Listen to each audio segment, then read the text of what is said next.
When you start to change your life and get free from the old paradigm, the old system, the old routine, sometimes people are not ready to come along with you. And this I've definitely noticed. And this could be actually super important because I am being seen the way I've always been or the way they've always known me. And then they reflect that back to me because they don't actually believe that I can have a different identity or have a different life. So that can sabotage me. If that belief that only the old me is real, if that gets under my skin, then that can sabotage me. So I need to be careful. And I tend to be a very loyal person, and I stay with friends, and I keep, trying to support people and trying to be there for people and trying to listen, which I do. And sometimes as we change our vibration or our point of view or our paradigm, as I said before, we may need to build a new community.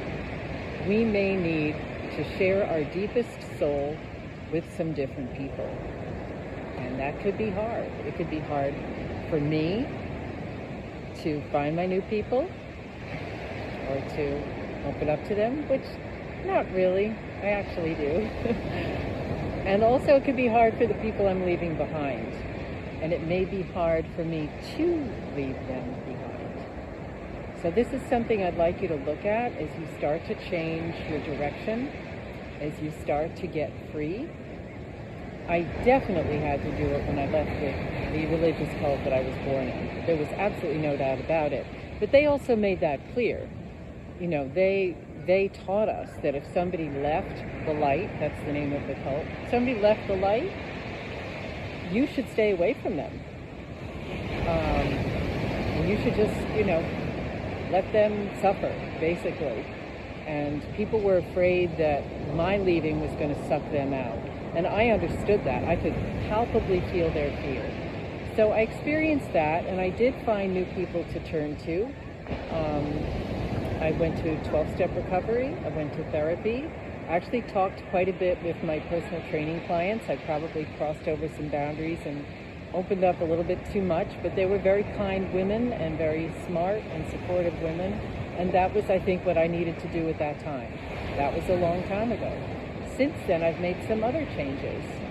And I again really do have to change who I spend my time with, who I confide in, who I ask for advice, whose advice I listen to, whose opinions I listen to, if I'm going to keep propelling myself forward. That self-saboteur is definitely a risk. So I'd love for you to think about that and find your people, find your new people. I'm not saying you have to cut them off at the knees, block people necessarily.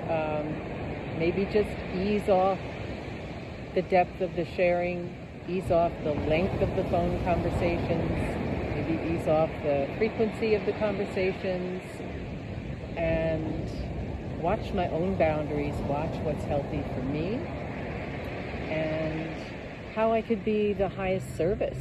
Maybe I'm not really being of the highest service, trying to talk with someone who's not really hearing me. I've heard from coaches that the one person that they can't help is the victim. So it's good to be aware, am I hearing a victim mentality? And I'm not going to be able to help that person. I can't help everyone. Who am I actually able to help right now? Who can dance with me here? Who can be on my vibration? Who can walk this path with me? I'm meeting new people since I've been in Costa Rica, people who I feel I am on a vibrational plane with, and that's been really awesome.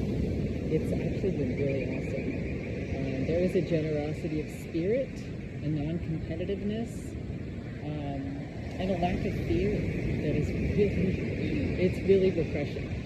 So those are my thoughts for today about the Freedom Path community. Who is my community? One by one, step by step.